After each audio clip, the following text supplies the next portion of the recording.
Assalamualaikum warahmatullahi wabarakatuh. Hai, welcome back to my channel. Pada video kali ini, saya akan melanjutkan cerita tentang Philadelphia. Dan sebagaimana cerita saya sebelumnya, bahwa Philadelphia adalah kota terbesar di negara bagian Pennsylvania, Amerika Serikat. Meskipun bukan merupakan ibu kota negara bagian, Philadelphia merupakan salah satu kota paling bersejarah di Amerika.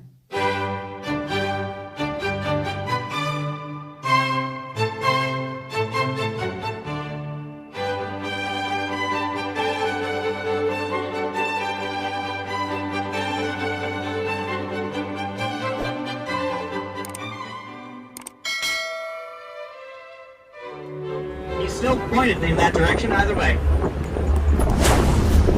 And of course, coming up we have the Love Park statue on the right. You may remember it from the various postcards and ads. But look close, folks, it's smaller than you're expecting. It's on the corner across the street from us to the right there. Yes, we left it out in the rain, it shrank. No, it's always been that size, it's just that it's, 8 or 9 feet in the air up there. So whenever you take a photo of just the statue, you wind up taking the photo from a low angle, and that makes it look bigger than it actually is. Old photography trick.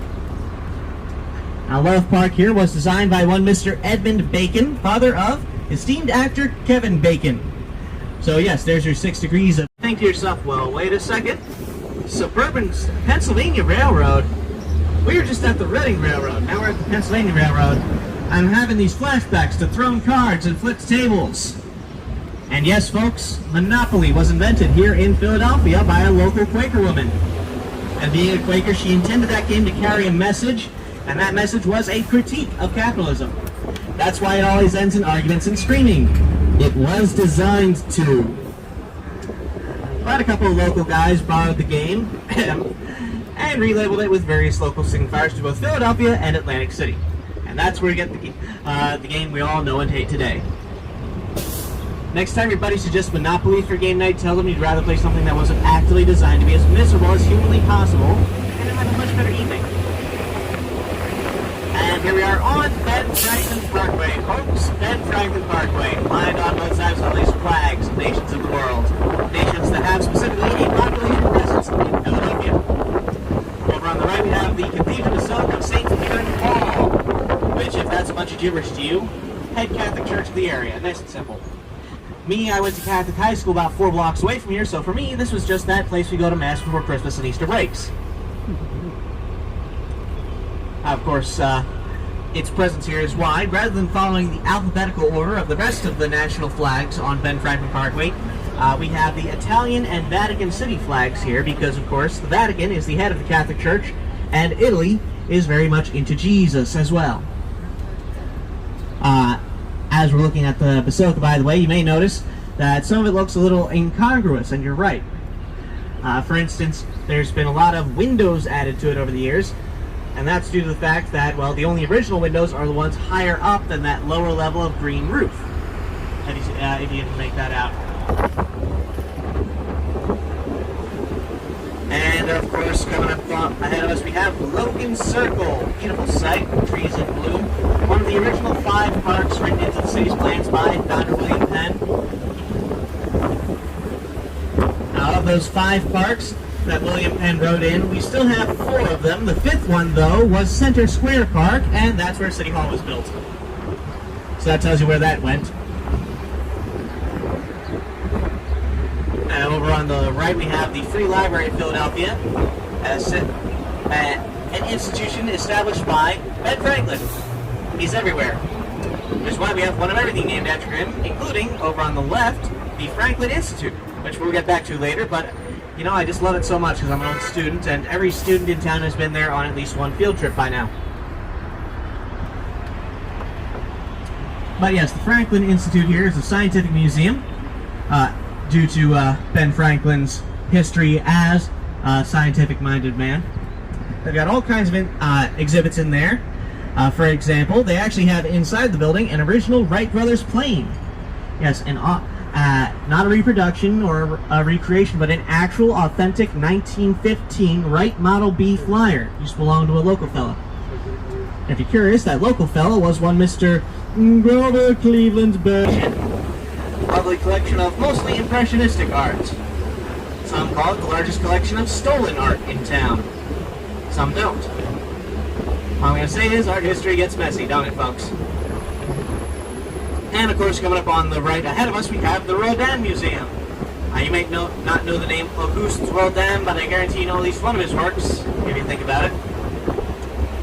But I want to direct you to the building behind the thinker there, and notice those big black doors on the main building behind him. They are carved, they are sculpted, they are very pretty. Fun fact about the thinker here, he is not originally a solitary art piece, he's a work piece. That's an old sculpture trick. You build it large first, then you shrink it onto the main piece in order to get a lot of detail into a smaller area than you could otherwise make yourself.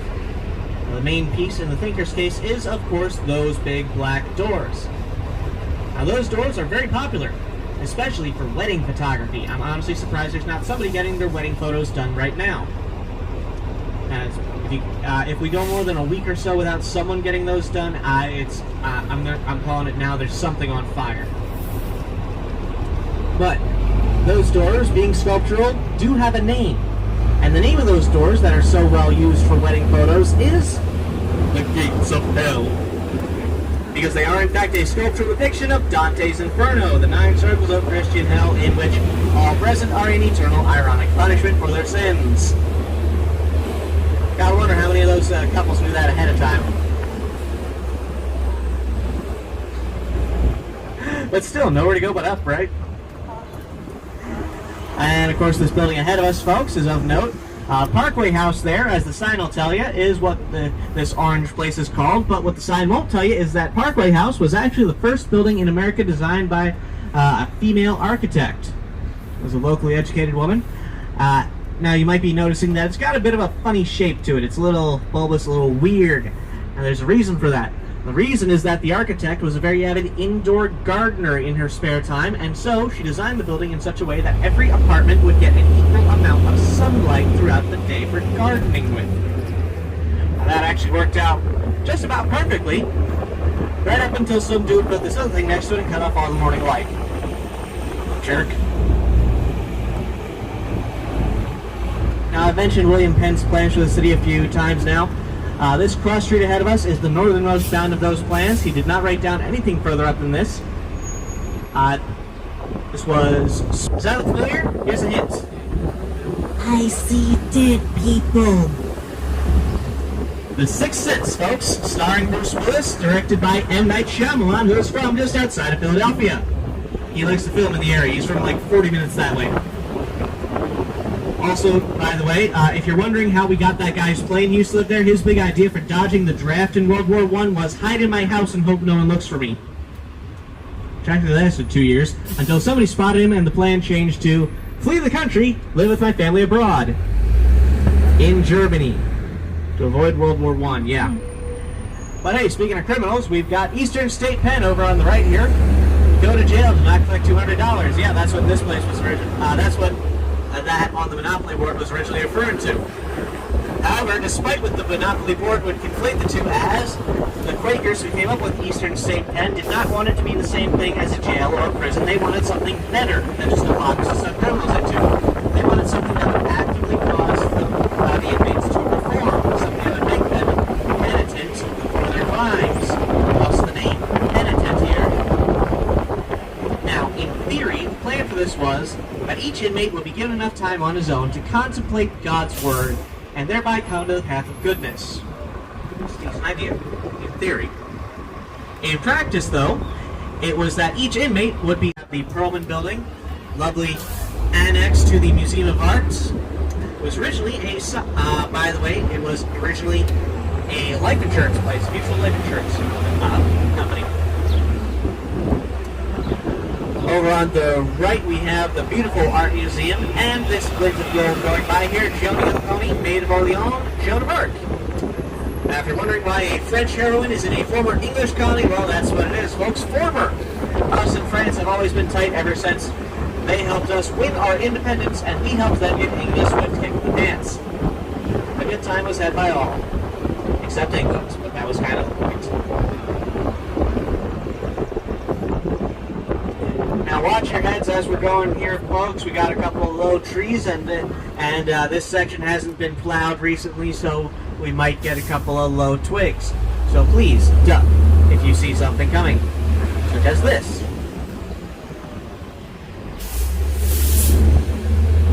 Thank you, folks. Thank you for working with me on that. Hopefully the tree trimmers will get to that in the next couple of days.